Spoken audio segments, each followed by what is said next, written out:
Bonjour. J'espère que vous avez passé une bonne nuit, que vous êtes en pleine forme pour les conférences d'aujourd'hui. On va commencer aujourd'hui par une conférence de Maître Aurore Bonavia, qui est derrière moi, et qui est avocate spécialisée en droit de la propriété intellectuelle. Elle va nous parler de quelque chose qui nous concerne tous, la protection des données, et en particulier du RGPD, le règlement européen de protection des données. Je lui passe la parole. Bonjour à tous. Alors merci déjà, merci Valérie et la Fédération de m'avoir invité aujourd'hui pour parler du RGPD. Merci également aux personnes qui m'ont chaleureusement accueilli d'un mois depuis hier.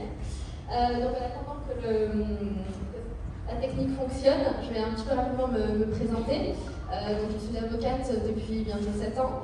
Donc j'interviens dans 3, on va dire, grands domaines: la propriété intellectuelle, le droit du numérique et le droit des contrats. Donc qu'est-ce qu'on entend par propriété intellectuelle? Donc ça va être tout ce qui est droit des marques, droit d'auteur, dessin et modèle, brevet. Ça va être donc, tous les contrats liés à ces aspects-là. Sur la partie droit du numérique, donc j'englobe le RGPD qui va nous occuper aujourd'hui.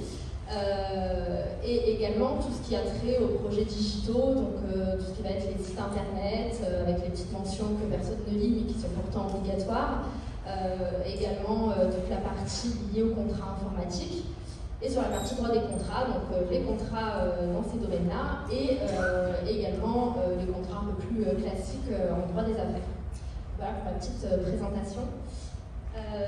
Donc aujourd'hui je vais parler donc du RGPD, de la généalogie. Alors le RGPD c'est un sujet que je commence à maîtriser depuis quelques années. Mais la généalogie, alors là pas du tout, je me suis un petit peu novice en la matière, mais en tout cas j'ai essayé d'appliquer cette réglementation. Ah, ça arrive, parfait.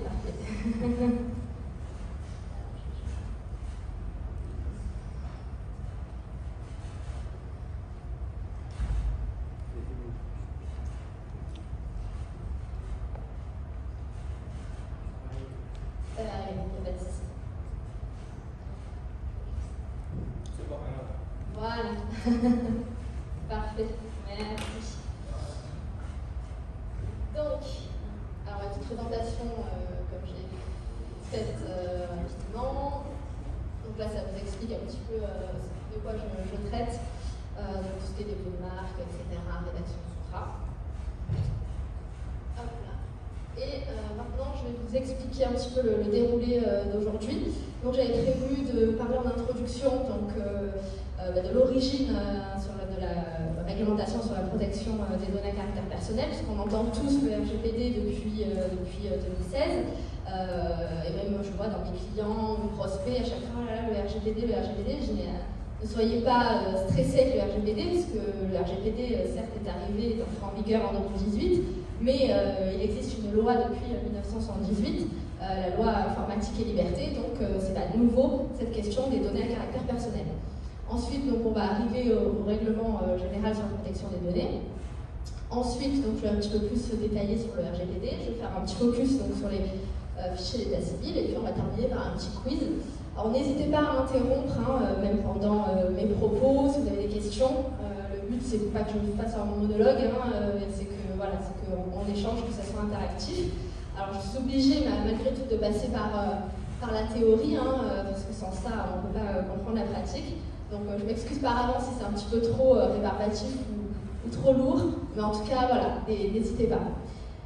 Donc, la protection des données à caractère personnel, ça commence donc par la loi qui a codifié l'article 9 sur la protection de la vie privée. Comme je l'ai dit en introduction, on a donc cette loi de 1978 sur la protection des données à caractère personnel, qui est vraiment le texte fondateur et qui va définir vraiment la réglementation. C'est la CNIL qui réglemente ces dispositions, qui est un petit peu l'organe, on va dire, qui surveille, voilà, qui contrôle un petit peu tout ça. Donc la loi informatique et liberté est venue consacrer 5 grands principes fondateurs. Le premier, ça va être de définir et d'informer les personnes sur la finalité du traitement. Donc en fait, il faut que ce qu'on appelle responsable de traitement, je vais y venir un petit peu après sur les définitions, il faut expliciter quelles données personnelles nous collectons, pourquoi nous les faisons, combien de temps nous les conservons, etc. Les moyens qui sont mis en place. Il faut aussi surtout avoir l'aspect de la proportionnalité de la collecte. Qu'est-ce que cela signifie? C'est qu'il faut vraiment collecter que les données qui sont nécessaires et pas toutes les données et on verra ce qu'on en fait après. Je donne un exemple, je ne sais pas, vous allez au supermarché, vous faites vos courses, on vous demande si vous avez une carte fidélité, bon voilà, en général on va demander peut-être votre nom, prénom, et quelquefois on va demander votre date de naissance. Bon, peut-être qu'il n'y a pas d'utilité à ce que le magasin collecte votre date de naissance, mais peut-être qu'il y a une utilité si par exemple il y a un programme de fidélité spécifique par rapport à votre anniversaire. Donc là, on va considérer que la collecte elle est proportionnée. Par contre, si le magasin ne fait rien de cette date de naissance, ça n'a aucun intérêt de la conserver. Donc il faut vraiment toujours avoir à cet esprit qu'allons-nous faire de la donnée ensuite. Et pas je collecte et on verra ce qu'il advient, si je m'en sers ou pas après. Ensuite, le troisième principe fondateur, ça va être la conservation et la suppression des données. Souvent, j'entends mes clients me dire « Ah non, mais moi, les données, je les conserve, voilà, et on ne sait pas ce qu'il advient, donc on ne peut pas conserver des données indéfiniment. Chaque donnée doit être conservée selon une certaine durée. » Je vais expliquer un petit peu plus ça en détail, mais en tout cas, voilà, il faut avoir l'esprit qu'on ne peut pas conserver sur un ordinateur ou même sous format papier des données comme ça ad vitam aeternam. Ensuite, le quatrième principe fondateur, c'est le droit d'information et d'accès aux personnes sur leurs données. On va le voir que ce principe a été fortement accentué avec le RGPD, parce que chaque personne, vous y compris, vous avez le droit de questionner le responsable de traitement qui collecte de la donnée vous concernant pour lui demander quelles données vous avez me concernant. Par exemple, vous recevez un mail publicitaire, cette enseigne ne vous parle pas, vous avez le droit de lui écrire et de lui dire tiens, vous avez mon adresse email, j'aimerais savoir quelles sont les données que vous collectez me concernant. Et le responsable de traitement, la société, a l'obligation de vous répondre et de vous adresser toutes les données qui vous concernent, qu'elle a collectées dans sa société. Donc des fois, c'est un petit peu embêtant pour la société qui n'a pas formalisé tout ça, qui n'a pas de process en interne et qui n'a pas les outils aussi techniques pour retransmettre toutes les données vous concernant. Et le cinquième principe donc fondamental, pour éviter un petit peu tout ce qu'on entend en ce moment, les cyberattaques, notamment la semaine dernière, j'ai vu ça vraiment en début de semaine sur l'hôpital, un hôpital en région parisienne qui s'est fait attaquer et publier donc, de nombreuses données de santé, c'est la sécurité des données. Donc c'est bien beau de collecter des données, mais aujourd'hui avec l'Internet, la question de la sécurité est très très très importante et même si vous vous dites oh là là mais quelle personne va faire de cette donnée-là, il n'y a aucun intérêt, etc. Peut-être pour vous il n'y a aucun intérêt, peut-être qu'effectivement pour le hacker il n'y a aucun intérêt en tant que tel, mais il va faire du chantage avec cette histoire de rétention d'informations et dans la plupart des cas ça fonctionne. Donc même si le hacker n'a pas d'intérêt à avoir les données que vous collectez dans le cadre de vos activités, malheureusement il peut trouver un intérêt, en tout cas financier. Alors ça, ce sont les sanctions qui sont en vigueur avec donc la loi informatique et liberté, qui se retrouvent dans le code pénal. On verra que le RGPD ça a un petit peu accentué tout ça. Donc les sanctions, 5 ans d'emprisonnement, 300 000 € d'amende et une amende de 5e classe selon certaines mentions qui sont absentes. Alors il faut savoir que même si j'entends souvent des clients me dire « Oh non, mais les sanctions pénales, l'emprisonnement pour des manquements à ce genre de spécificité, Enfin, c'est dans les textes, mais en pratique, ça n'arrive jamais. Mais si, je vous assure que ça arrive. Hein. Il y a quelques décisions, j'ai de mémoire dans les années 2006 à peu près, où il y a eu un chef d'entreprise qui a été condamné à 3 mois de prison avec sursis pour avoir collecté des données qui ne sont pas, qui ne respectent pas la sécurité des données, par exemple. Il y a eu une autre condamnation, c'était 4 mois avec sursis. Donc voilà, même si le texte va jusqu'à 5 ans, beaucoup se sentent peu, on va dire, concernés et se dire non mais ça ne doit pas m'arriver, c'est pas possible, il y a plus grave, etc. Mais en tout cas, voilà, les sanctions existent quand même, donc il ne faut pas l'oublier. Après donc l'arrivée de cette loi de 1978 en France, l'Europe a commencé à s'intéresser à ce sujet-là. Donc est arrivée la directive de 1995 qui donc aussi réglemente au niveau européen sur cette protection des données. Donc c'est vraiment l'objectif de l'Europe, c'est que tous les États membres ont à peu près une politique équivalente sur la protection des données. Et on va voir que avec le RGPD, tout ça, c'est encore plus impactant. Du coup, à l'issue de cette directive de 1995, la France a dû donc adapter la directive, donc ça a donné lieu à la loi du 6 août 2004 qui a modifié donc la loi informatique et liberté, donc qui a apporté quelques modifications, mais pas non plus significatives par rapport à ce qui existait déjà.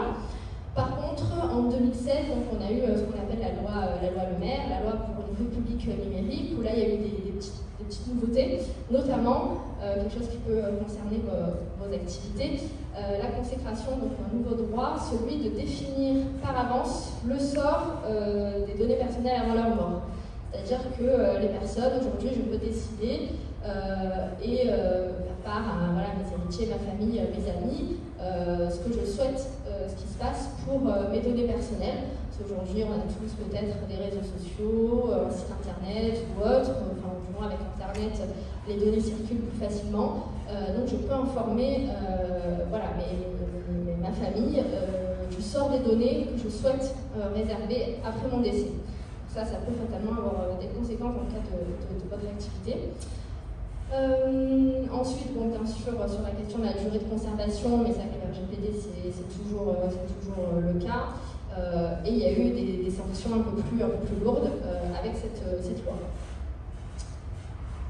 Donc, est arrivé ensuite donc le règlement européen. Donc, le règlement européen a fait l'objet de pas mal de discussions jusqu'à ce que son texte soit adopté en 2016. Donc, la particularité d'un règlement européen, c'est qu'il a une applicabilité directe, c'est-à-dire que les États membres n'ont pas à établir de lois ou d'ordonnances, etc., pour faire appliquer le texte. Il est applicable directement. Il y a juste eu un délai de 2 ans pour que les États membres intègrent cette réglementation. Après, il y a quelques dispositions dans le règlement où il est laissé une liberté aux États membres, mais très très peu.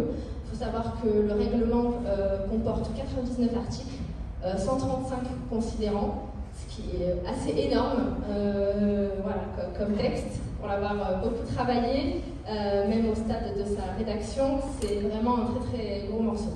Et du coup, ce RGPD est venu donc abroger la directive de 95 dont je parlais.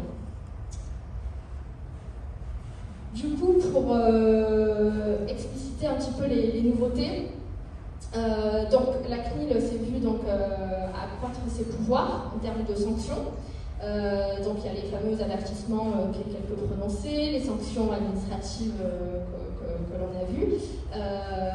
Elle peut aussi rendre publiques des décisions, ce qui a un impact en termes d'image pour les sociétés, les organisations. Et donc sur la partie sanctions, vous voyez que les sanctions financières sont de plus en plus énormes. Donc selon la catégorie de l'infraction, c'est 10 ou 20 millions d'euros d'amende ou entre 2 jusqu'à 4% du chiffre d'affaires annuel mondial, en sachant qu'ils retiennent le montant le plus élevé. Pour vous donner une idée, il y a 15 jours, le centre Accor a été condamné à une amende de 600 000 €. Il y a eu Infogreffe, la base de données des sociétés, qui a été condamnée la semaine dernière à 250 000 € pour manquement au RGPD. Donc voilà, les sanctions, alors certes, vous allez me dire, mais ce sont des sanctions énormes en fonction effectivement de la structure. Après, les sanctions sont moins élevées selon le type de structure. Il y a 2-3 ans, 2 médecins se sont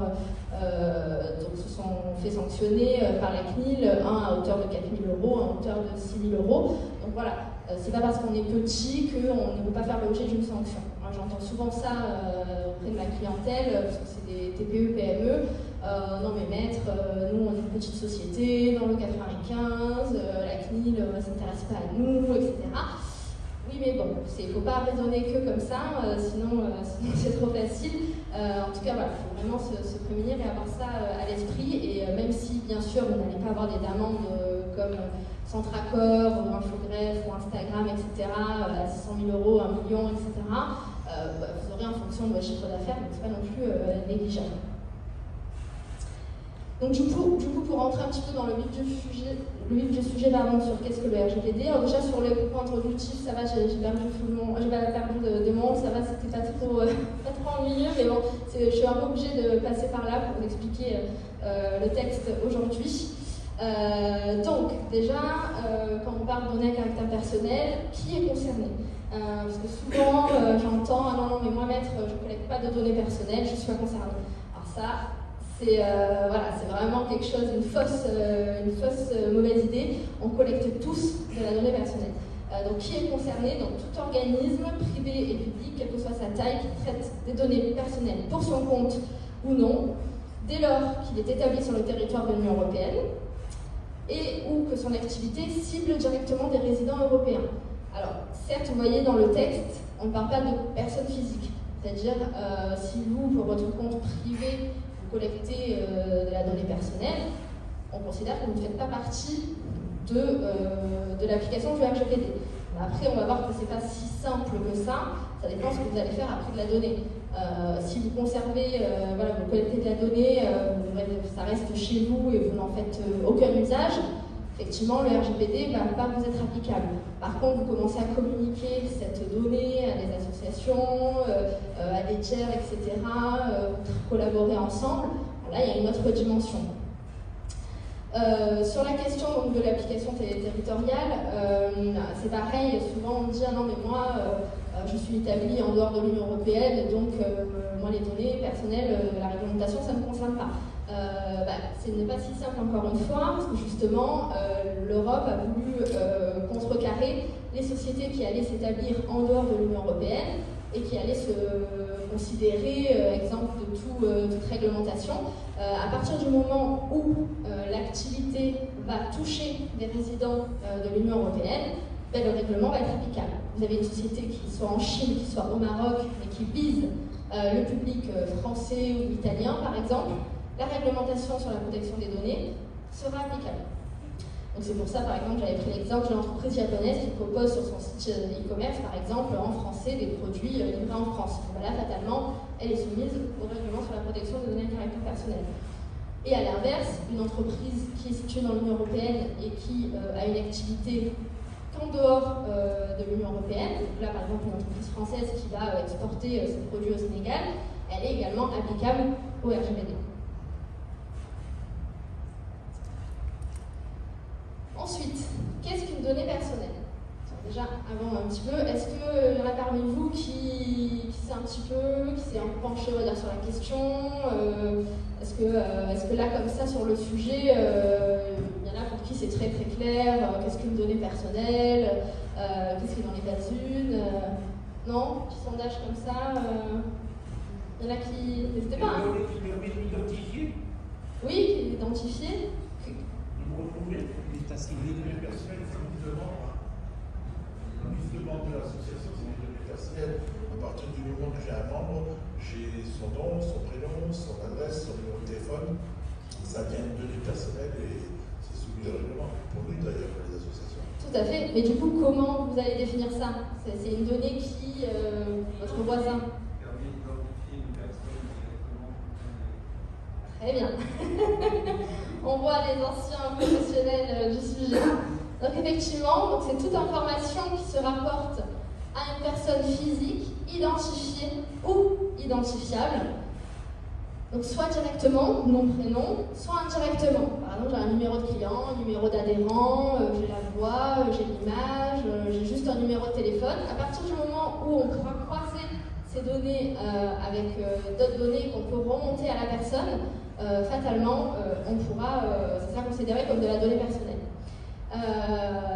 Donc voilà, pour vous donner un exemple, bonavia.avoir@avocatconseil.fr, c'est une donnée à caractère personnel, parce qu'il y a mon nom et prénom. Par contre, contact@avocatconseil, ce n'est pas une donnée personnelle, parce que je n'ai pas l'identité derrière, en tout cas sur l'adresse mail. C'est pour ça que quelquefois, j'entends souvent « Ah non mais maître, moi, mon activité c'est uniquement en B2B, entre professionnels, donc j'ai pas de données à caractère personnel. » Non, c'est pas possible, parce que même si vous êtes entre professionnels, vous vous adressez à quelqu'un. Vous vous adressez peut-être à Madame Dupont, qui est assistante de direction, à Monsieur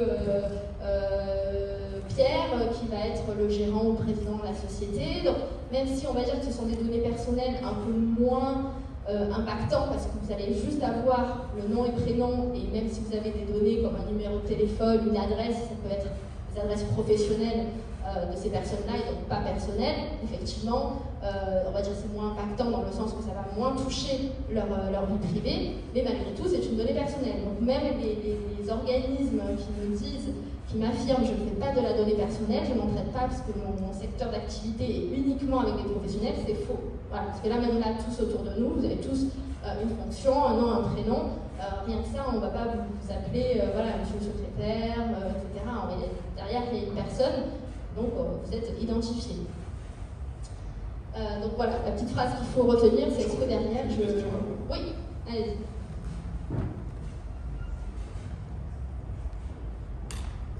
Merci. Une notion importante aussi, je pense, ici, oui. C'est la notion de personne physique. Oui. Parce que comme vous êtes devant une assemblée généalogiste, on traite beaucoup de données de personnes décédées. Oui. Et donc, voilà, de préciser si la personne physique est une personne vivante ou une personne décédée. Alors, très très bonne question. Le texte ne fait pas de distinction. Donc pour moi, c'est aussi applicable à une personne décédée. Parce que ça reste de la donnée personnelle. On peut identifier cette personne même si elle n'est plus là. Oui. Parce que la position du SIAF oui. A été de dire que la personne physique est une personne vivante. Que depuis la loi de 2018, ça a été précisé. Avant, la CNIL était considérée qu'il y avait un impact aussi sur les personnes vivantes et qu'aujourd'hui, une personne décédée n'est plus considérée comme une personne physique et donc on ne traite pas de la même façon les données personnelles d'une personne décédée. Alors, on ne va pas effectivement traiter de la même manière. Après, malgré tout, je ne sais pas de quand date cette position, parce qu'avec la loi Le Maire, qui reste récente et qui, on n'a pas encore de visibilité, je veux dire, moi-même, ayant regardé s'il y a de la jurisprudence ou autre, il n'y a pas encore de retour, on va dire, sur expérience de cette histoire de le sort des données après le décès. Donc peut-être que ça peut avoir aussi, là aussi, une incidence. Même si ça date de 2016, c'est encore trop tôt dans la pratique. Moi, je n'ai pas vu le cas jusqu'à présent, parce que déjà peu de personnes sont en connaissance de cette disposition-là. Après, c'est juste que pour moi, ça reste une donnée personnelle. Effectivement, l'impact, selon le traitement qui va être fait, va être différent. Vous, c'est quand même, on va dire, votre cœur de cible. Voilà. Pour d'autres sociétés, organisations, de la data de personnes décédées, bon, c'est pas monnayable. Je veux dire, il n'y a peut-être pas d'utilité derrière en faire. Donc ça dépend encore. Moi, en tout cas, je serais plus d'avis de dire que ça dépendra du traitement, de comment c'est traité derrière et la finalité de ce qui va en être fait. Oui, la position est très récente, c'est-à-dire que le SIAP, comme M. Boda qui était là il y a quelques jours, oui. donc qui participe notamment à la commission d'accès aux documents administratifs, oui. et qui est un petit peu le juriste fiduciaire. Oui. Donc, nous a précisé, alors je parle pour Family Search parce qu'on traite des masses de données très importantes sur des registres qui sont des personnes vivantes parfois, Oui. la plupart du temps décédées, mais sur des registres du début du XXe siècle et aussi des personnes vivantes. Et donc la position claire est de dire que les personnes physiques sont les personnes encore en vie et qu'on ne les traite pas de la même manière que les personnes décédées dans ce cas-là. Ok. Donc je pense que c'est une notion importante parce que dans nos associations, Oui, on a tous accès à ces documents et on se demande des fois comment on peut traiter justement la personne décédée. Décédée, oui. Moi, voilà, je serais plutôt d'avis de quand même nuancer et de voir comment c'est fait derrière. Voilà. Mais je peux l'entendre et le comprendre à ce niveau-là. Alors, je crois qu'on va avoir un petit problème d'écran.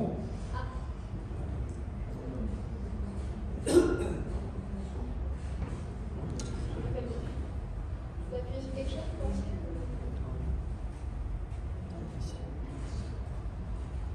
Bon. Je vais monter la Ça vidéo. veut pas?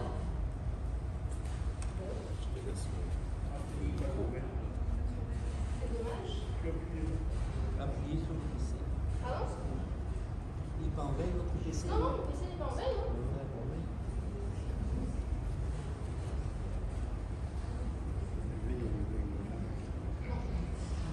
Bon, je vais continuer, c'est pas grave. Donc ensuite, après avoir... Oui.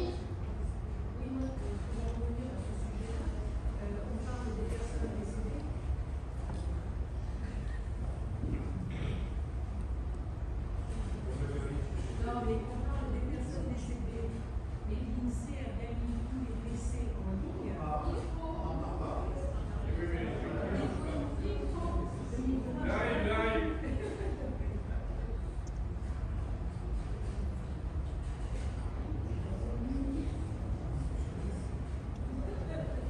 Tous les décès sont en ligne par l'INSEE. Voilà ce que dit madame. Oui. Et il y a les dates de naissance également. Et les lieux. Tout à fait. Ouais. Ouais.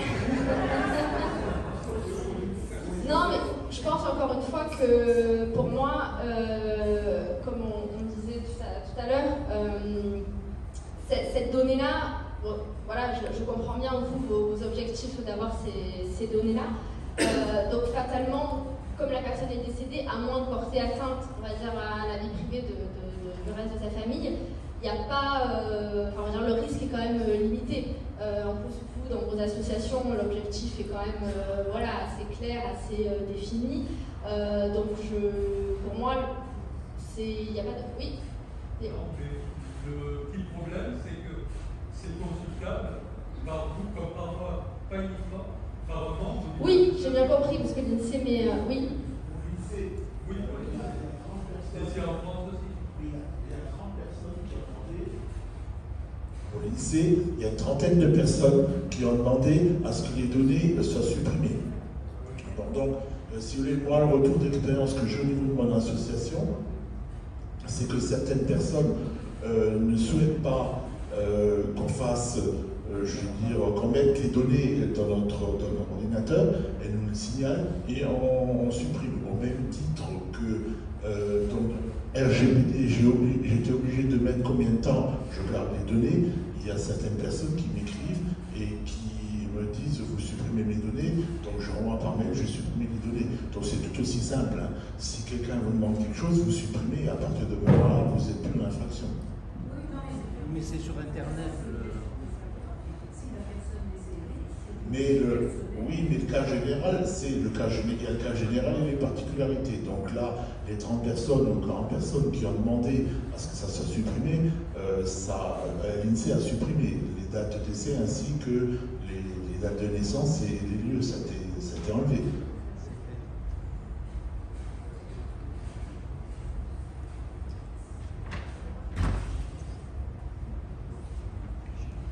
Donc, sur maintenant le traitement des données à caractère personnel, parce que beaucoup aussi, quand on vient me voir, on me dit non mais maître, je ne fais pas de traitement, juste, voilà, j'ai de la donnée sur un carnet papier, je laisse ça chez moi, dans un bureau, il n'y a pas de souci.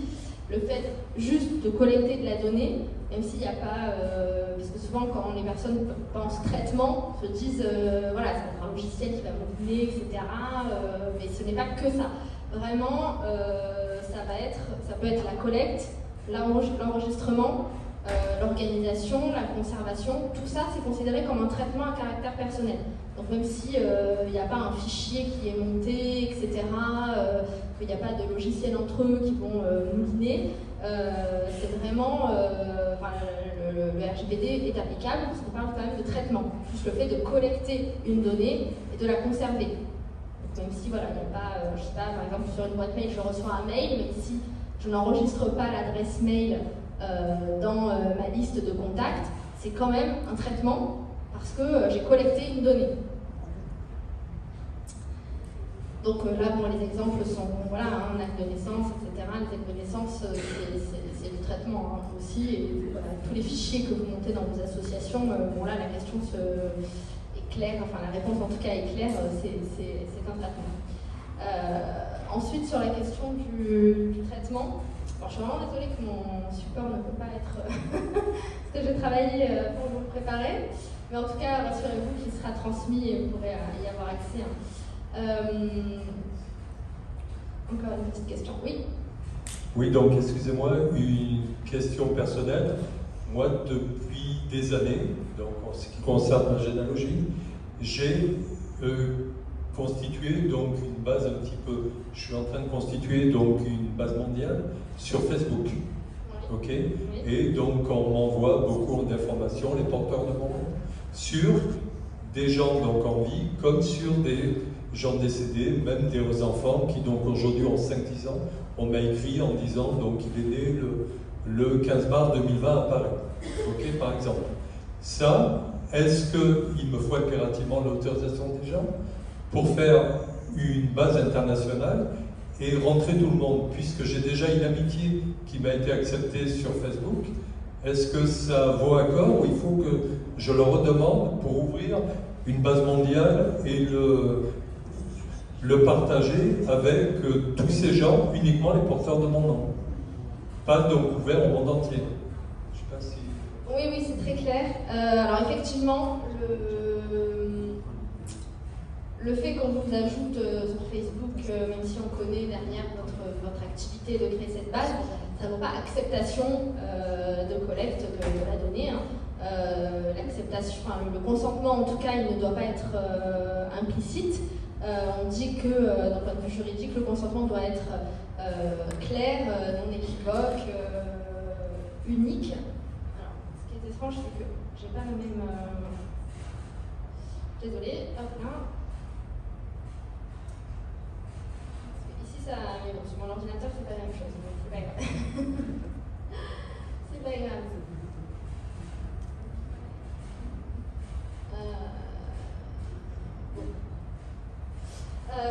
Donc pour moi, donc, le fait de vous accepter sur Facebook ne vaut pas acceptation du traitement de cette donnée-là. Il faut vous rappeler à ces personnes-là, qu'est-ce que vous allez faire de cette donnée-là, où elle va se retrouver justement, combien de temps vous allez la conserver et surtout les informer de leurs droits. Qu'est-ce qu'ils sont en capacité de faire, parce que même si vous ont donné le consentement aujourd'hui de collecter cette donnée-là, ils peuvent y revenir, ils peuvent demander de supprimer leurs données, ils peuvent limiter aussi l'accès à ces données, etc. On va le voir juste après sur les droits des personnes. Donc ça ne vaut pas, le fait de vous accepter sur Facebook ne vaut pas acceptation pour tout le reste. Ça va être vraiment explicite et vraiment clair. Sur, encore une fois, la finalité de votre traitement. Donc pourquoi, quel est l'objectif de cette collecte-là, combien de temps vous allez la conserver, quels sont les moyens de sécurité que vous avez mis en place, parce que bon, peut-être qu'une personne accepte d'apparaître sur votre base de données, mais elle n'accepterait pas que ça se retrouve sur Facebook, etc. Donc ça dépend, ça aussi.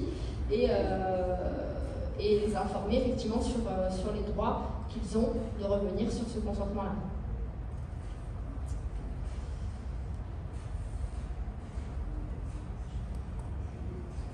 Je peux poser encore une question? Oui, bien sûr. En termes de traitement, on demande des informations, par exemple, quelqu'un qui nous contacte, il faut bien qu'on puisse lui répondre, etc. Il faut bien qu'on enregistre ça.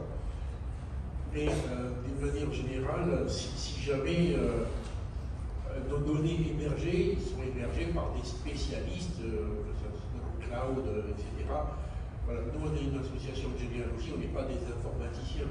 Donc on confie nos fichiers, nos sources, certains traitements à des spécialistes, et malheureusement ces spécialistes font pirater, voilà, comme ça se fait pirater, etc. Du coup, je suppose que c'est l'association qui doit rendre des comptes, mais dans quelle mesure on peut plaider, entre guillemets, non coupable, et dire, bon ben voilà, on va changer de fournisseur, ou je sais pas quoi. Voilà, quand notre métier n'est pas l'informatique, et que c'est informatisé, et qu'on se fait pirater des données, que l'hébergeur se fait pirater, qu'est-ce qui peut nous arriver, s'il vous plaît? Alors, avant le RGPD, on considérait que le responsable de traitement, donc vous, association, était responsable. Peu importe ce que l'hébergeur, le prestataire avait fait, vous êtes responsable de plein droit. Après, quitte à ce que la société, enfin vous, pardon, l'association, vous retournez après contre cette société parce que vous estimez qu'elle n'a pas mis en place toutes les garanties suffisantes, mais d'un point de vue CNIL, c'est vous qui allez être responsable et c'est vous qui allez avoir l'amende. Ça, c'était avant le RGPD. Ça va donner lieu, je vous donne un exemple, c'était en 2015 ou 2018, en 2015 je pense, Orange avait eu une importante fuite de données à caractère personnel. Elle a été sanctionnée, j'ai plus le montant en tête, mais assez lourdement, alors que c'était une faille de sécurité qui émanait de son prestataire ou de son sous-traitant, qui était sous-traitant voilà, de données à caractère personnel. Donc là, elle, peut-être qu'après contractuellement, elle a attaqué la société sur ces points-là. En tout cas, dans le point de vue de la CNIL, c'est elle qui a été tapée sur les doigts. Avec le RGPD, maintenant, les deux sont sur le même piédestal, c'est-à-dire le responsable de traitement et ce qu'on considère le sous-traitant sont sur le même pied d'égalité, donc les deux peuvent avoir une sanction. Mais le responsable de traitement ne peut pas se dégager parce que, en tant que responsable de traitement, vous avez l'obligation de vous assurer que vos prestataires remplissent des garanties suffisantes. Même si ce n'est pas dans votre domaine de compétence, ce qui est normal, comment vous allez vous prémunir de ça? Ça va être les contrats. C'est s'assurer dans les contrats qu'il y a des clauses de garantie suffisantes sur la sécurité des données, sur les obligations du sous-traitant, sur comment sont hébergées les données, etc. etc. Mais vous allez être quand même sanctionné s'il y a une infraction. Mais pour le coup, les dommages à intérêt, enfin en tout cas les amendes plutôt qui vont être prononcées, ça va être en fonction des moyens que vous avez mis en place.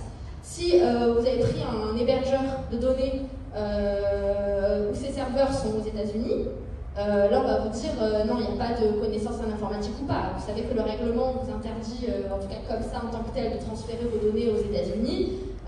Pourquoi vous avez choisi un hébergeur de données aux États-Unis alors qu'il en existe plein dans l'Union européenne, voire en France?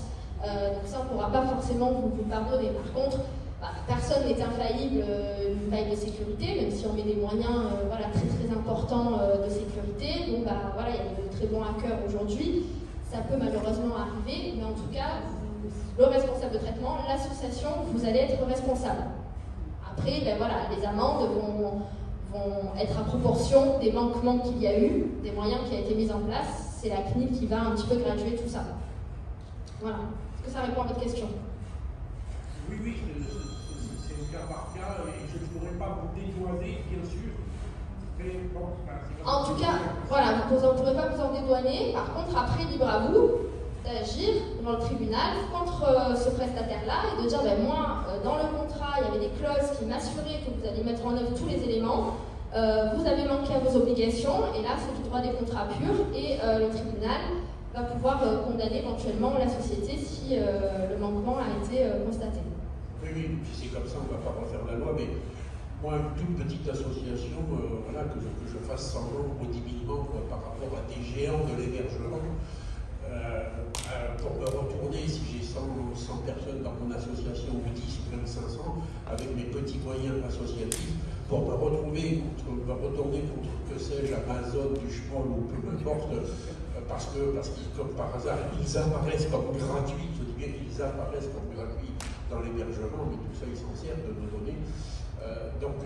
Oui, évidemment, le RGPD se retourne contre moi, je ne peux pas m'en dédouaner, mais moi, après, pour aller lutter contre des géants comme ça, c'est là que l'injustice, excusez-moi du mot, paraît un peu vif, mais bon, c'est comme ça. Alors, ça, c'est souvent le discours que j'entends de mes clients, hein, parce que comme je vous dis, moi j'exerce donc dans le Val d'Oise, un département en région parisienne, donc voilà, dans la clientèle, j'ai pas mal de TPE, PME, plutôt moins de 50 salariés. Et à chaque fois, c'est non, mais maître, moi j'ai pas les moyens, voilà, les autres ils vont avoir des bons avocats, etc. Alors déjà, il ne faut pas dire parce que l'autre c'est un gros, l'avocat est meilleur, hein, ça veut strictement rien dire. Oui, une procédure judiciaire, ça coûte de l'argent, on est d'accord, mais c'est tout à fait abordable, entre guillemets. Après, ça dépend, voilà, là où on veut placer, entre guillemets, si on veut se défendre, malheureusement, ça a un coût, mais il ne faut pas se dire, moi je suis une petite association de 10 adhérents, je ne vais pas me battre contre un tel. Vous donner un exemple, sans voler mon secret professionnel, il y a une petite société voilà, en Ile-de-France qui crée des logiciels métiers pour des bailleurs sociaux, qui s'est retrouvé complètement paralysé avec l'incendie d'OVH. Ils me disent, ah là là, qu'est-ce qu'on peut faire et tout. Je dis, écoutez, on va tenter d'abord voilà, une mise en demeure, etc. On va voir. Bon, je connaissais un petit peu la stratégie en face, hein, j'avais prévenu mes clients. Bon, ça ne nous a pas empêché de négocier un accord et d'être parti avec un petit pécule pour mes clients pour le dédommagement les préjudices qu'ils ont subis pendant cette période-là. Et pourtant, en face, c'était OVH, c'était un gros cabinet anglo-américain. Moi, voilà, je suis toute seule, etc. Mais on a quand même négocié et le client était content. Donc, voilà, il faut arrêter d'avoir ces préjugés. Moi, je suis tout petit, je pourrais rien avoir. Voilà, c'est encore une fois, je comprends que vous n'avez pas les mêmes moyens. Mais je peux vous assurer qu'un avocat, moi et un avocat anglo-américain, nous n'avons pas les mêmes honoraires. Hein, donc voilà, on n'a pas les mêmes charges aussi. Hein, je n'ai pas un cabinet avec 60 collaborateurs, 50 secrétaires, etc. Donc voilà, ça sera à vos moyens. Et c'est après la volonté que vous avez envie et l'énergie de mettre aussi dans cette défense-là. Mais voilà, en tout cas, je démystifie un petit peu les préjugés que l'on peut avoir sur les avocats et les procédures. Donc, comme je parlais tout à l'heure, le traitement, on doit avoir un objectif, une finalité. Donc, c'est un petit peu voilà, ce que j'expliquais sur la gestion de vos adhérents, par exemple, dans vos associations. Vous allez voilà, collecter nom, prénom, adresse email, numéro de téléphone. Est-ce que vous collectez d'autres données dans vos associations que c'est un petit peu, on va dire, automatique, vous la demandez, mais finalement, vous ne savez pas pourquoi, vous ne savez pas ce que vous en faites. Est-ce qu'il y a d'autres données que vous collectez dans vos fichiers adhérents? Ok, et ça vous sert à quoi d'avoir ces données-là de vos adhérents? Date de naissance, alors souhaiter un vote d'anniversaire dans le cadre d'un calendrier associatif. D'accord. D'accord. Vous avez trouvé des finalités, c'est bien.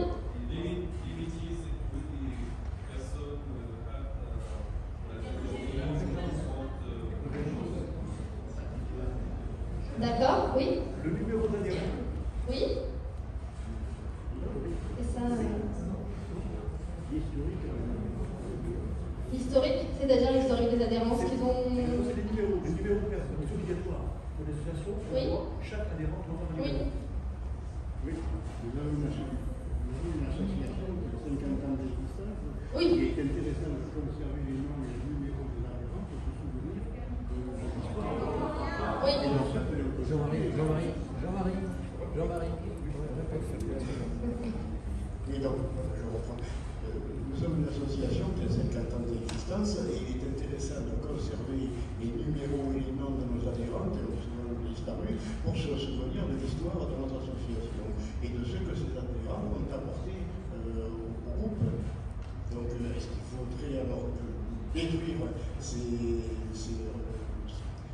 listes d'adhérents? On perdrait la grande partie de l'histoire de l'association.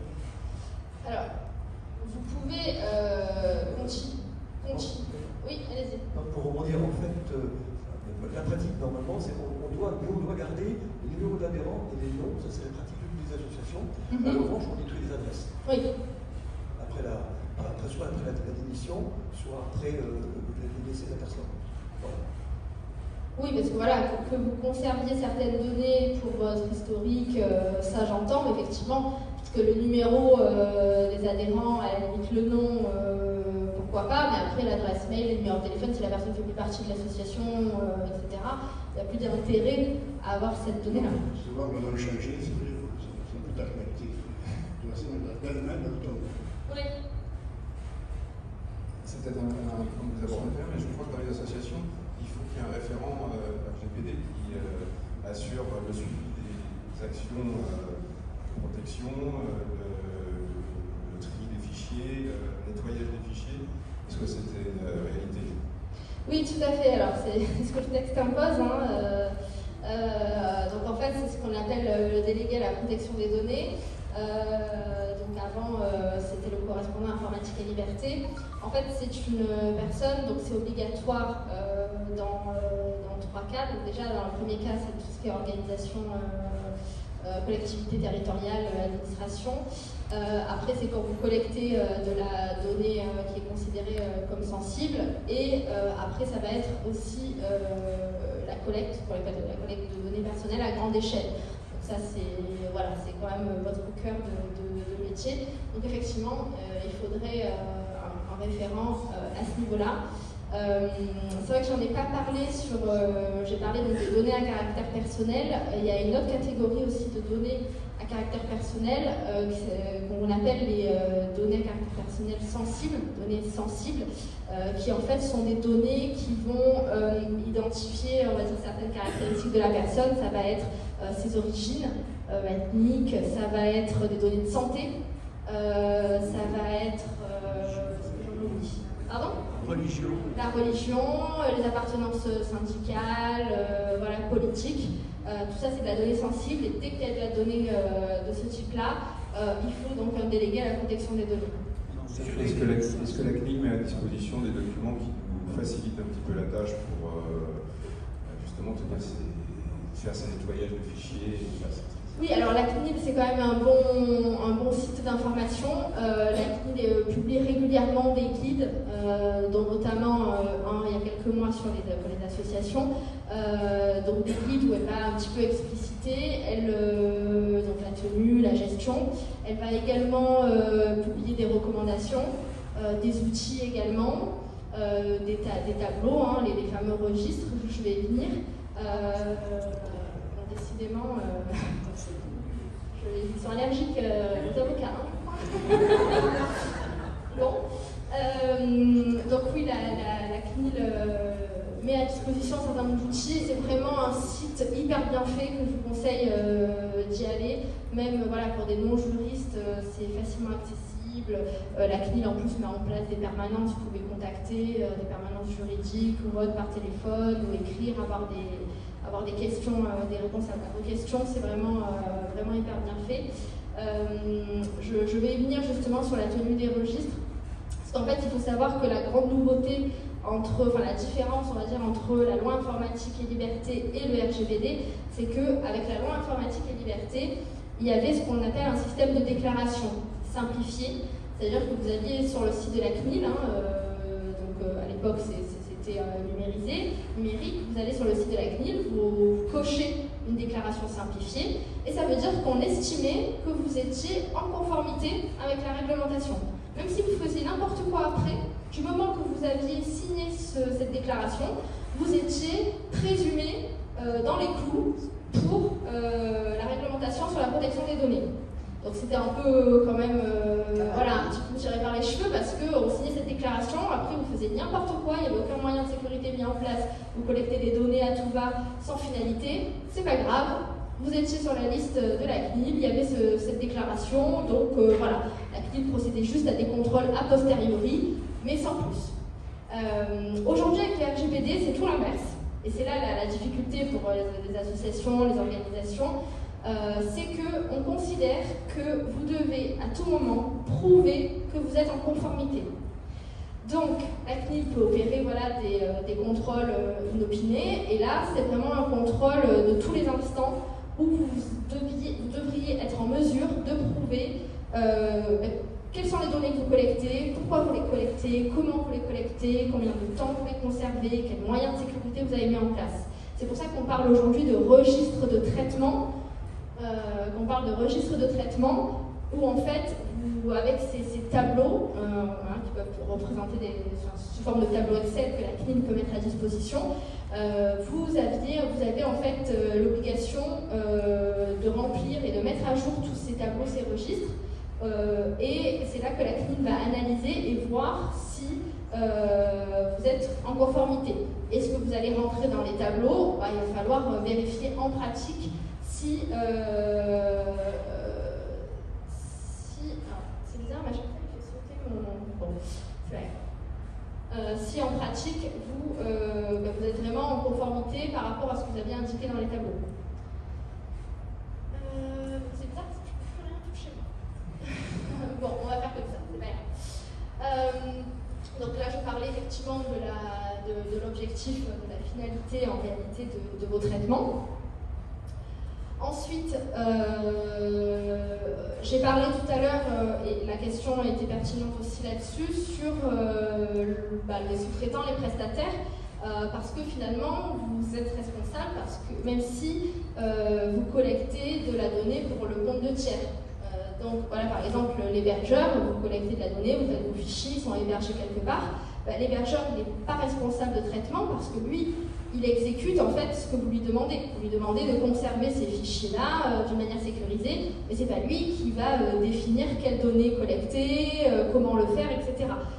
Donc c'est ce qu'on parle de sous-traitants. Donc souvent, voilà, ça peut être des prestataires de services informatiques, des sociétés tiers, souvent dans le domaine numérique et informatique. Les obligations sont les mêmes, entre guillemets, du responsable de traitement. Comme je le disais, donc, il doit y avoir une certaine transparence et traçabilité, parce que si par exemple l'hébergeur, on reprend cet exemple-là de l'hébergeur, lui rencontre une faille de sécurité dans son système et se rend compte que potentiellement vos données ont été affectées, il doit jouer la carte de la transparence avec vous, il doit vous prévenir de l'incident qu'il y a eu, il doit vous faire remonter les informations, essayer de trouver lui en interne les données qui ont pu être touchées, parce que vous avez l'obligation derrière d'informer les personnes concernées si leurs données sont concernées par la faille de sécurité. Donc voilà, donc ça c'est vraiment très très important. Et bien sûr, il doit être là à vos côtés pour vous assister dans toutes ces démarches-là, parce que vous allez avoir des questions, plutôt des réponses à apporter à ces personnes-là, mais auxquelles vous n'êtes pas en mesure d'avoir les réponses, puisque ça va être votre prestataire, votre sous-traitant, hébergeur de données, qui lui va mieux savoir quelle faille de sécurité il y a eu, quel est le système de sécurité qui a failli, et vous, les répercussions que vous pouvez avoir. Du coup, une question qui se pose avec toutes ces arcanes, dans mon esprit, dans une association, le seul qui doit répondre devant la juridiction, c'est le président ou le trésorier. Voilà. Dans mon esprit, c'est plutôt ça. Est-ce que le DPO, le responsable du traitement des données, doit être au fond du fond le président légalement, parce que c'est lui qui en répondra tôt ou tard, ou est-ce que le président a le droit de se dédouaner en disant non, moi tout ça c'est pas mon truc, c'est le monsieur DPO qui s'était arrangé. Mais jusqu'où va la souplesse là-dedans, comment on s'en sort, et question subsidiaire, si le président n'est pas là, le vice-président qu'obtient de tout ça, quels sont les effets de billard là-dedans, s'il vous plaît? Alors légalement, ça va être le président de l'association qui est responsable. C'est lui le représentant légal de l'association. S'il a pris ces fonctions-là, j'ai envie de dire, il doit être assumé et il ne peut pas se dédouaner. Alors certes, un président a sa délègue, mais il ne peut pas dire « Ah bon, mais moi j'étais pas au courant », etc. Le DPO, le texte dit qu'il n'y a pas d'obligation que ce soit une personne en interne. c'est plus facile parce que voilà, pour des questions de coûts, de gestion, etc. C'est pas forcément une bonne idée que ce soit le président, parce qu'encore une fois, il faut déléguer. C'est pas parce qu'il aura la casquette de DPO qu'il sera 2 fois plus responsable, parce que le DPO ne peut pas être responsable non plus. Il est là, même si vous prenez un prestataire extérieur, le DPO, il est là pour conseiller, pour vous aider, pour avancer, mais le texte est clair, c'est le responsable de traitement qui est responsable.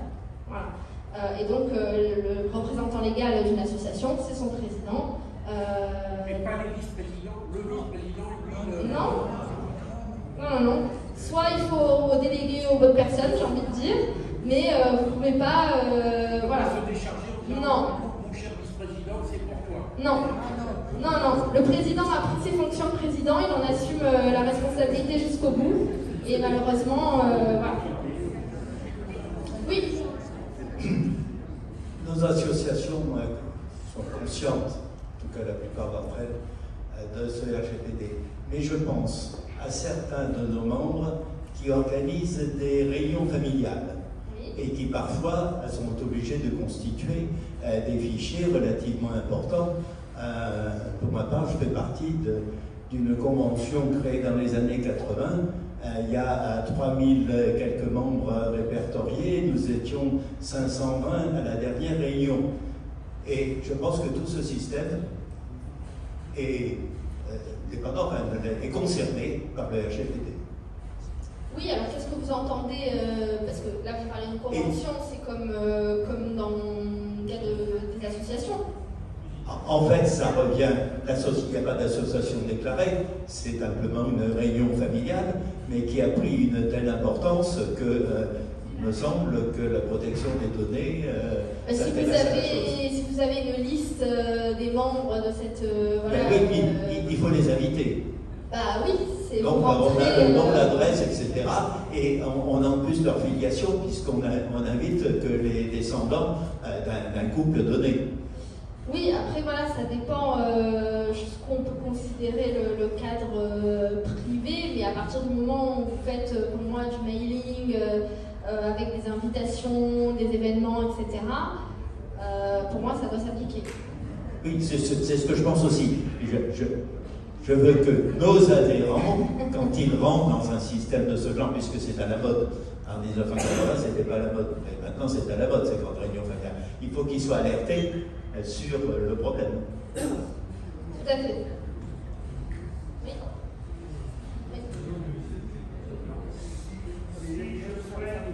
Si je souhaite envoyer une lettre à ma sœur, non. faut que je déclare. Mais non. Mais non, ce n'est pas. Ça devient absurde.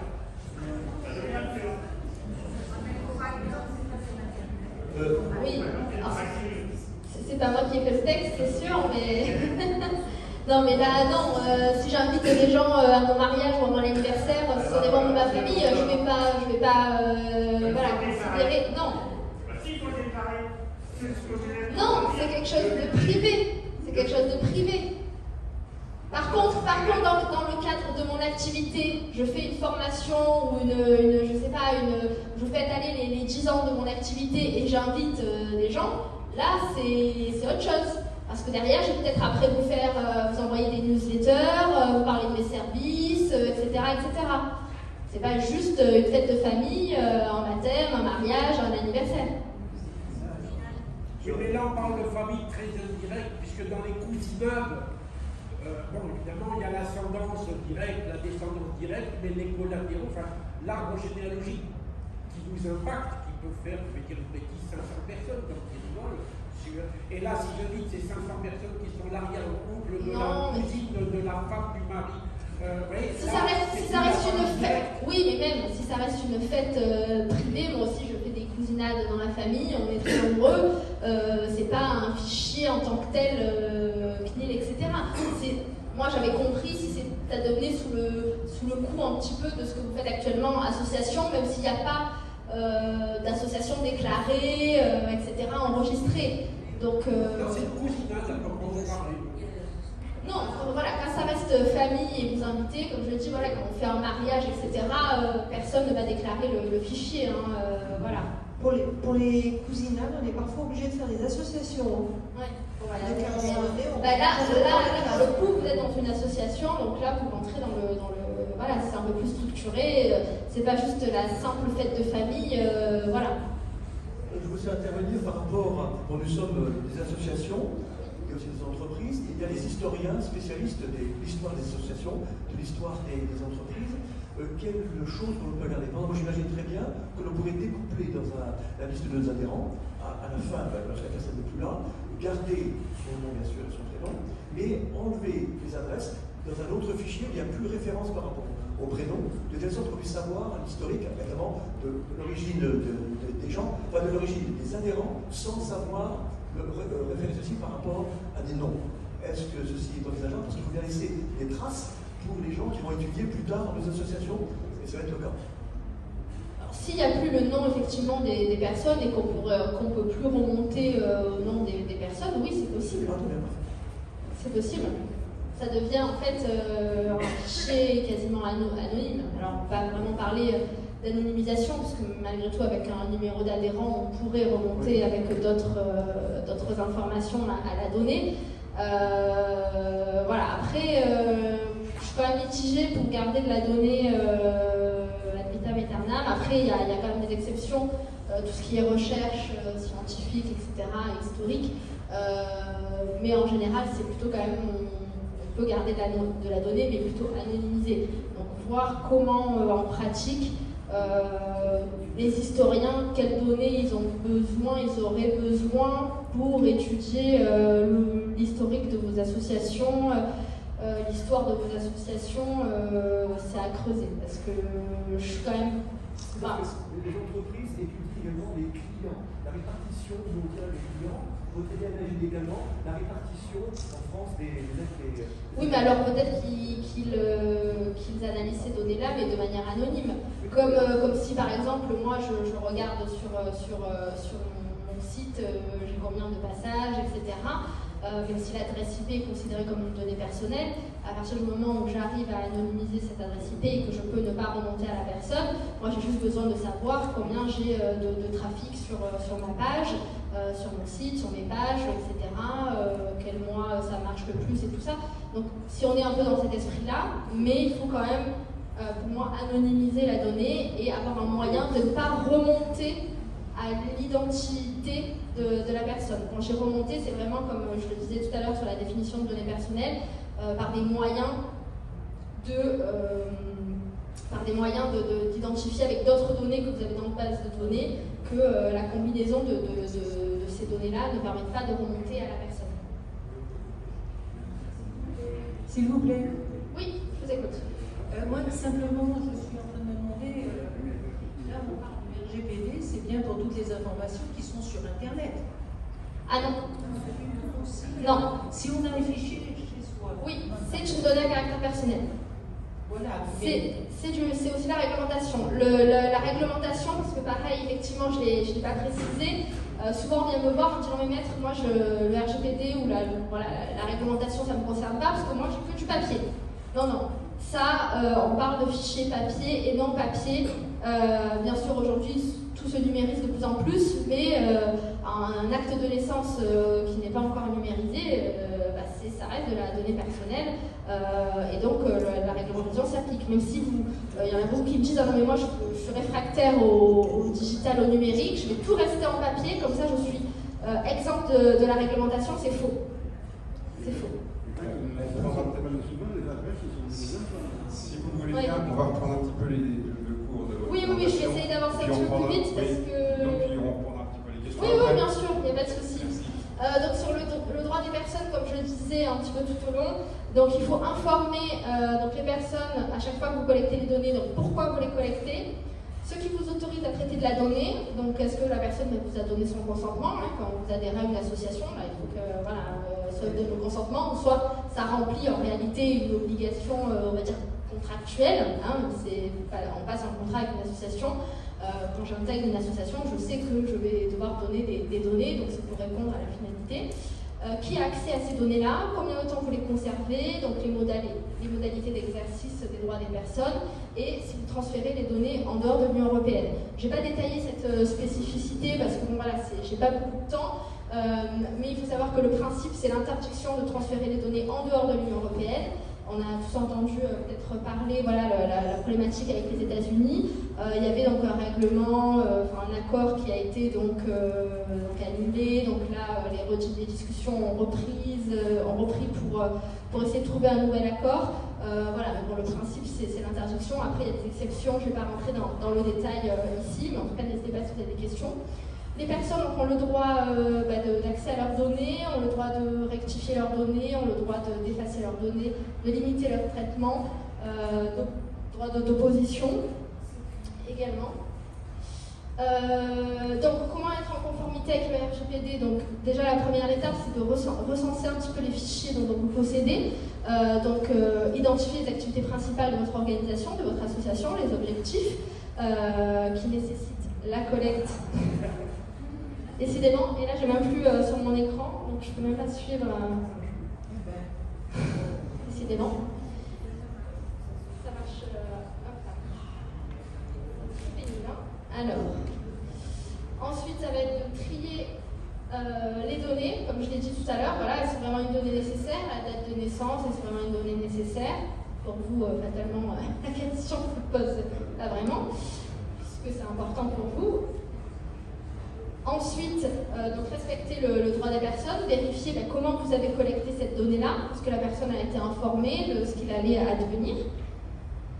Sécuriser vos données, donc là aussi, il faut vraiment sensibiliser et vos adhérents, voilà, je ne sais pas comment ça se passe dans les associations, si vous avez des sites avec des espaces, comment sont partagés les fichiers que vous mettez à disposition ou autre.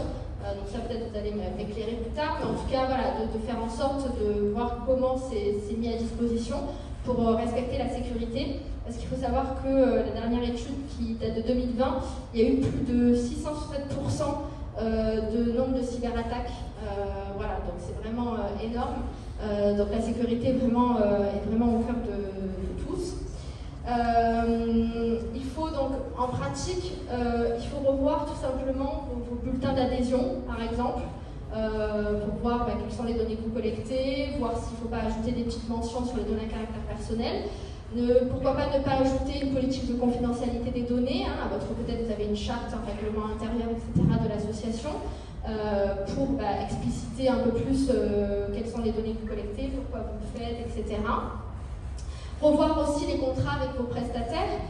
Si voilà, vous avez un prestataire informatique qui s'occupe de l'informatique de votre association, si vous avez souscrit des abonnements avec des plateformes, des logiciels, si vous avez un hébergeur, donc revoir un petit peu les contrats et les garanties qui vous offrent sur la partie sécurité des données. Donc ça nécessite un petit peu tout cela. Là, c'est encore... ça s'est remis en arrière. Je vais éteindre et rallumer, voilà, hop là. Donc voilà les petites choses pour mettre en place. Je vais juste un petit peu avancer très vite pour arriver à ce qui vous intéresse un petit peu plus. Sur donc voilà, les fichiers d'état civil. Donc il y a un décret de 2017 qui, donc je pense que vous connaissez un petit peu tous, sur les actes de naissance, les actes de reconnaissance, les actes de mariage, ainsi que les registres de l'état civil qui les contiennent datant de moins de 75 ans, ne peuvent être directement consultés que par les agents de l'État habilités et les personnes munies d'une autorisation. Donc en gros, avant 75 ans, seuls sont habilités, donc la personne à laquelle l'acte se rapporte, ses descendants, conjoints, maris, partenaires de Pax, représentants légal, et aux personnes qui ont éventuellement un mandat écrit de la personne concernée. Du coup, par exception, le généalogiste qui procède à des recherches peut se livrer ou éventuellement prêter son concours à la recherche d'héritiers. Voilà, alors moi je ne fais pas trop cette matière-là en matière de succession, mais je sais que c'est le cas de mes confrères qui m'expliquent que quelquefois on va devoir rechercher les héritiers. Donc là, la personne en principe elle a un mandat, que ce soit du professionnel ou de la famille. si les conditions sont réunies, donc l'administration doit vous communiquer les informations.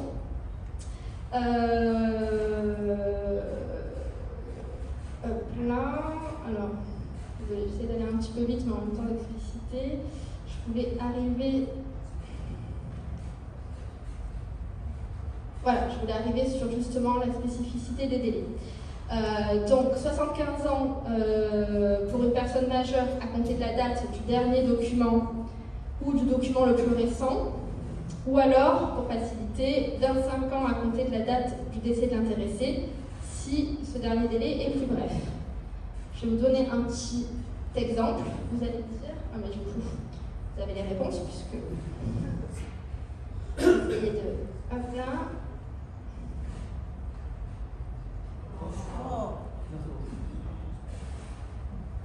Donc voilà pour les délais. Du coup, X est né donc en 1946, son acte de naissance est le dernier document, le plus récent inclus dans son fichier d'état civil, et tu peux aussi le consulter en 2021 par rapport à la règle. Je vais indiquer.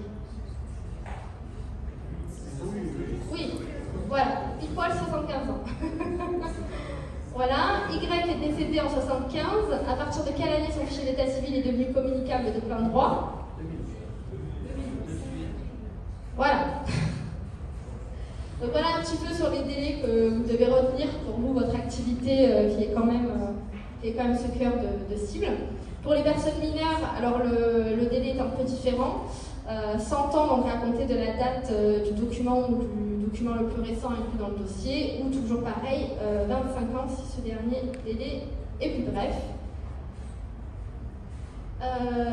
Du coup, je vous en parlais au tout début sur la loi pour la République numérique, avec la question que la personne, si la personne, admettons, a laissé des directives avant son décès, donc là, ça dépendra de ce qu'elle a opposé comme directive. Alors, honnêtement, j'ai vu très peu de personnes déjà être au courant, même quand je rédige des politiques de confidentialité des données ou que j'explique un petit peu le RGPD, cette spécificité. Beaucoup ne sont pas au courant, voire même cette petite mention se perd avec les autres mentions. Donc du coup, pour l'instant, je n'ai pas eu le cas de personnes ayant laissé des directives. Voilà, je n'ai pas en tout cas été consultée pour ce genre de problématique-là. Mais en tout cas, ça existe, gardez-le en tête. Ça peut être aussi une des questions que vous pouvez poser quand vous faites des recherches ou autres. En tout cas pour les personnes décédées récemment, naturellement. Et sinon, dans le cas contraire, la personne, c'est souvent le cas, on va dire, en ce moment, n'a pas laissé de directive, donc ce sont les héritiers qui peuvent exercer, après son décès, les droits concernant cette personne. Donc souvent, quand vous avez des comptes réseaux sociaux qui sont ouverts, la personne décède et le compte est toujours ouvert, les héritiers peuvent contacter le réseau social et leur faire part du décès, et donc pas des directives, mais en tout cas, s'il n'a pas donné de directive, de dire je souhaite fermer le compte du réseau social de mon mari, de mon enfant, etc., qui est décédé. Donc ça, c'est une possibilité que les héritiers ont, puisque c'est eux qui vont gérer, entre guillemets, les données de la personne concernée. Alors, donc ça, très brièvement, mais ça je pense que vous le savez déjà, sur les modalités de communication des documents, consultation gratuite sur place, délivrance d'une copie quand c'est possible, courrier électronique quand c'est numérisé, ou encore une fois, certaines informations qui peuvent être directement publiées en ligne. Je ne vous apprends rien à ce niveau-là. Sur les tables décennales, j'avais une partie que j'ai oubliée, je pense. Naissance, mariage, etc.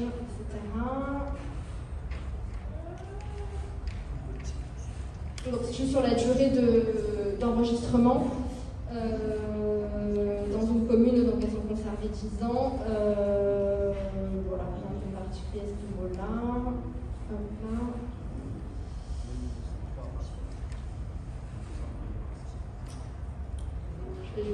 un petit peu avancé.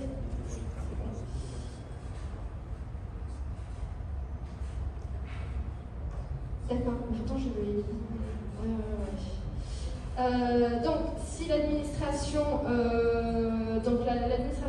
peut refuser de vous communiquer un document, mais rassurez-vous, elle est dans l'obligation de motiver son refus. Donc, vous pouvez à tout moment essayer déjà de voir si son refus est légitime.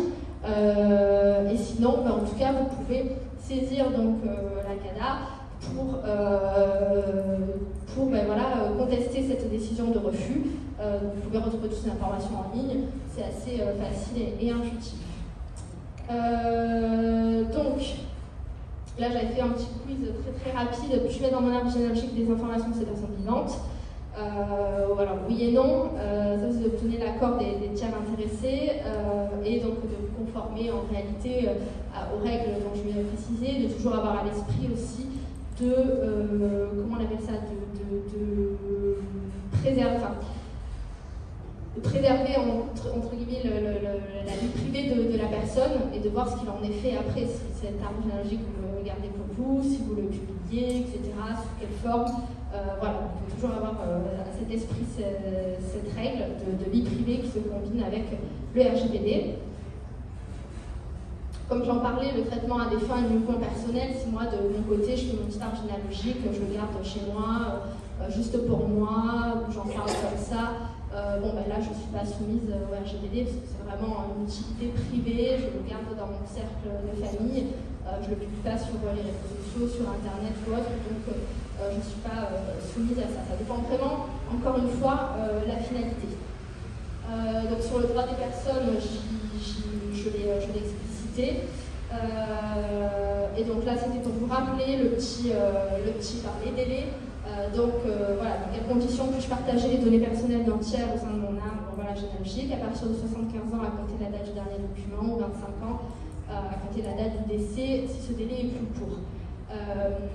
Donc ce qu'il faut essayer de retenir pour faire une petite synthèse, c'est vraiment déjà dans vos associations respectives, donc chaque représentant légal de l'association doit vraiment refaire un point sur toutes les données qu'elle collecte, aussi bien pour ses adhérents et aussi bien sur, on va dire, les travaux que vous menez dans l'association, refaire un tri, remplir les registres. Une fois que vous avez tout ce tri, de remplir les registres, donc ça vous pouvez être accompagné, il n'y a pas de difficulté là-dessus, de voir quels moyens de sécurité vous avez mis en place, essayer de trouver quand même des solutions, des alternatives. Malgré, j'entendais parler tout à l'heure de coûts, vous êtes des petites structures, mais voilà, il existe quand même des alternatives de sécurité, mais en tout cas ne pas négliger tout cela. Et ensuite, au regard des activités de vos adhérents, de voir effectivement, de sensibiliser vos adhérents aux données qu'ils collectent, pourquoi ils le font, comment ils le font, et la conservation aussi des données à ce niveau-là. Sur les durées de conservation, je n'ai pas vraiment détaillé parce que c'est assez spécifique et je manque de temps, mais sachez que le principe c'est que vous pouvez conserver la donnée pendant toute la durée nécessaire du traitement. Ça c'est une durée, on va dire, de base. Principe par exemple, il y a un adhérent qui adhère dans votre association aujourd'hui en 2022, vous avez le droit de dire que je conserver sa donnée pendant toute la durée nécessaire, donc pendant déjà toute la durée de son adhésion. Après, une fois que la personne est partie, vous pouvez la conserver au moins pendant 5 ans, qui est la durée de prescription en cas de contentieux. Derrière, si la personne vous attaque ou autre, vous êtes en droit de conserver. Après, il y a certaines données, il y a des données comptables qui vont pouvoir se conserver plus longtemps, 10 ans, il y a des données après plus, on va dire, RH, etc., qui se conservent un peu plus longtemps. Enfin, voilà, il y a des durées un petit peu spécifiques. Le principe de base, c'est de conserver pendant toute la durée nécessaire, sauf si la personne a consenti à conserver cette donnée au-delà. Qu'est-ce que je peux vous dire d'autre? Je crois que c'est tout. Alors, je suis désolée, c'est un exercice un peu dur de parler du RGPD en 1h30 avec des soucis. Si vous avez des questions, n'hésitez pas. Oui. J'ai retenu apparemment, donc si j'ai bien compris, qu'on ne peut pas transmettre de fichiers généalogiques en dehors de l'Union européenne. C'est ça? Oui, ça c'est le principe. Or, les principaux autres acteurs de la généalogie qui est mondialisée ne se sont pas en Europe. Vous avez donc MyHeritage qui n'est pas français, vous avez Ancestry qui n'est pas français, et vous avez Family Search qui n'est pas français. Et donc on a vraiment, comment on peut faire, parce qu'en fait, au final, pour moi, en tout cas personnellement, je compte verser à la fin donc, mon arbre généalogique en enlevant toutes les personnes vivantes, bien entendu, et en regardant les personnes décédées, je finirai par le verser à Family Search, par exemple. Donc je ne pourrais pas le faire, en fait. En fait, il faut... Alors, avant, donc, il y a quelques années, c'est pas que c'était... Enfin, le principe, c'est l'interdiction, c'est le principe. Mais il y a des accords, voilà, il y a des accords qui sont mis en place. Donc avant le fameux accord très connu, le Privacy Shield, qui permettait d'assurer et qui autorisait la transmission de données aux États-Unis, parce que il y avait un accord qui a été conclu et les garanties suffisantes étaient apportées pour protéger les données. Ensuite, il y a ce qu'on appelle les clauses contractuelles types que l'on peut insérer dans les contrats. Il y a des modèles qui ont été faits donc, par la Commission européenne, etc., relayés par la CNIL, où on peut voilà, contractualiser et faire apparaître les garanties suffisantes de cette transmission. Il y a aussi les boundary rules. Enfin, il y a des moyens, c'est juste le principe, c'est l'interdiction, mais après en pratique, il y a des exceptions. Là, depuis quelques mois, je sais que les discussions ont commencé à reprendre pour reprendre un accord qui a été, qui va remplacer le Privacy Shield qui a été annulé. Donc voilà, c'est pas une interdiction formelle et attention, vous pourrez le faire. C'est à nuancer, c'est juste que là, j'ai pas eu le temps de tout vous détailler les exceptions, mais en tout cas, c'est possible. Je crois qu'il y avait une... Oui, donc pour répondre à Pierre, et je confirme ce que vous dites, c'est-à-dire qu'on a dans tous nos accords des clauses contractuelles types, qui sont notamment les dernières qui datent de l'été il y a un an, je crois. Oui. Et donc, toutes les grandes sociétés commerciales ou non commerciales comme Family Search ont ce genre de clause dans tout ce qui est. Et ensuite, quand il y a du sous-traitant derrière, c'est pareil, il y a des clauses aussi très spécifiques qui sont téléchargées, des sites officiels. Donc, il n'y a aucun souci sur la transmission de données. Voilà, il faut juste s'assurer que ces contrats comportent ces bonnes clauses. Oui, alors, le micro arrive.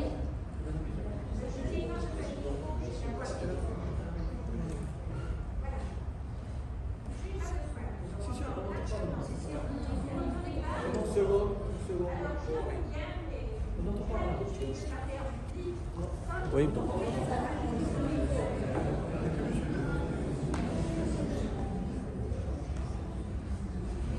Alors moi, ma remarque s'adresse à Family Search.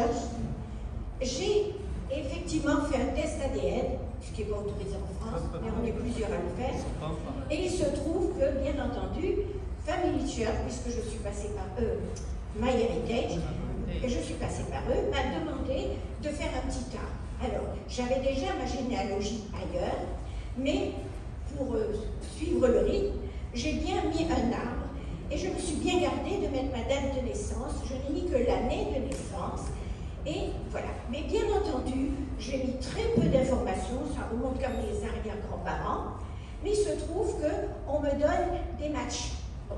Et alors, dans un de ces matchs, j'ai eu la grande surprise de trouver une personne qui avait toutes les informations sur moi, y compris ma date de naissance, qui était bien affichée, alors je suis vivante, et elle savait même que j'étais divorcée, remariée. Alors, ceci est bien, je me suis fâchée. J'ai d'ailleurs téléphoné à MyHeritage qui m'a dit « Mais on va prévenir cette personne, je ne veux pas. Cette personne, en plus, n'a aucun lien de parenté avec moi. Elle est parente, c'est une arrière-petite cousine de mon ex-mari. Bon, c'est une chose, mais par contre, elle a mis dans sa base de données tous mes ancêtres personnels, qui sont lorrains, qui n'ont rien à voir. Elle a mis mes filles, et j'ai fait un test, parce que j'ai eu une petite qui était décédée, je ne l'avais pas mis dans l'arbre, et elle ne l'avait pas. Donc, j'ai voulu le rentrer, et je n'ai pas mis qu'elle était décédée. Bien entendu, j'ai retrouvé cette personne, un match, où elle avait indiqué la naissance de ma fille. Alors, je ne souhaite pas figurer dans l'arbre généalogique de cette personne qui n'a aucun lien, parce qu'en plus, cousins m'envoient aussi et ils prennent ma généalogie sur leur compte. Alors ça, je ne le vois pas. Je n'ai jamais autorisé à ce que ces personnes utilisent ma généalogie personnelle, mais avec évidemment ma naissance. Voilà. Maintenant, avec mon ex-mari, c'est son problème, mais ce n'est pas le mien.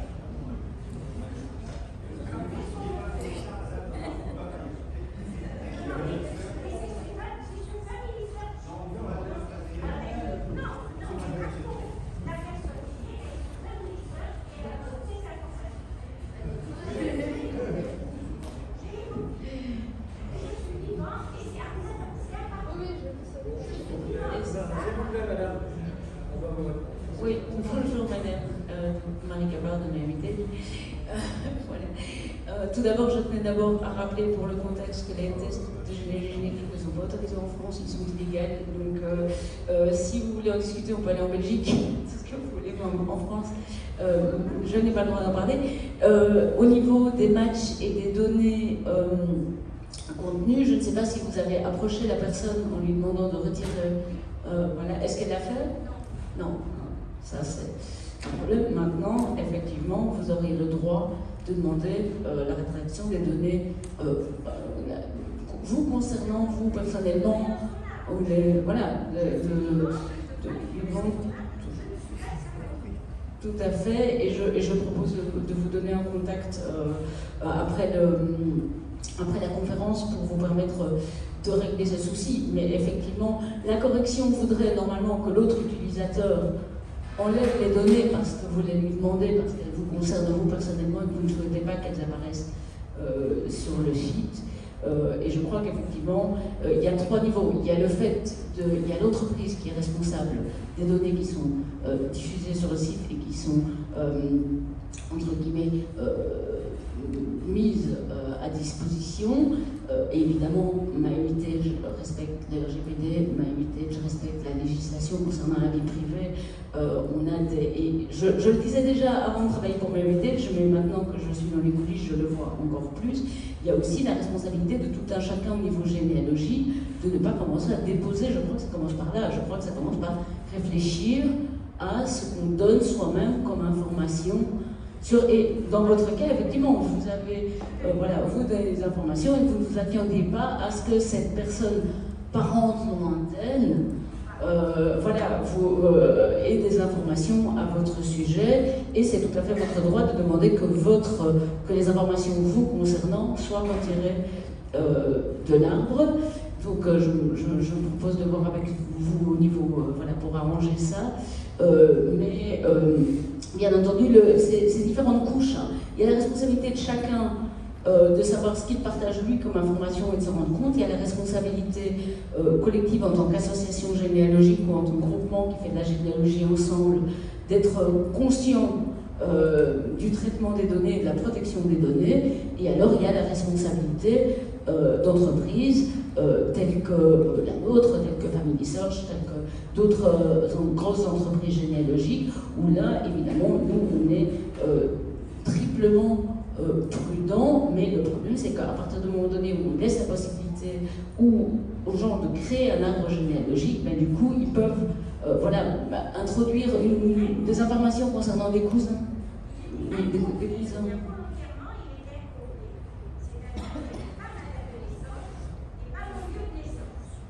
Bon, la discussion est fort intéressante, mais malheureusement le temps passe. Donc nous allons en rester là pour aujourd'hui, en tout cas pour l'instant. Je voudrais d'abord remercier Maître Bonavia de sa conférence et j'espère qu'elle nous pardonnera.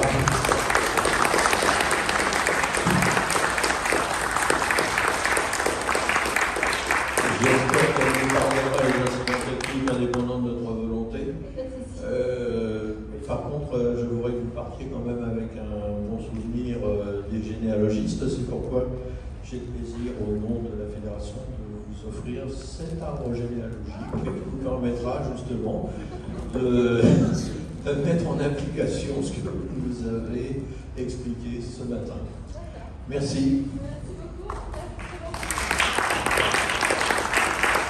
On va On va faire une petite pause de 5 minutes parce qu'on a évidemment pris un petit peu de retard avec ces incidents techniques. Et je passerai ensuite la parole à nos amis de Family Search.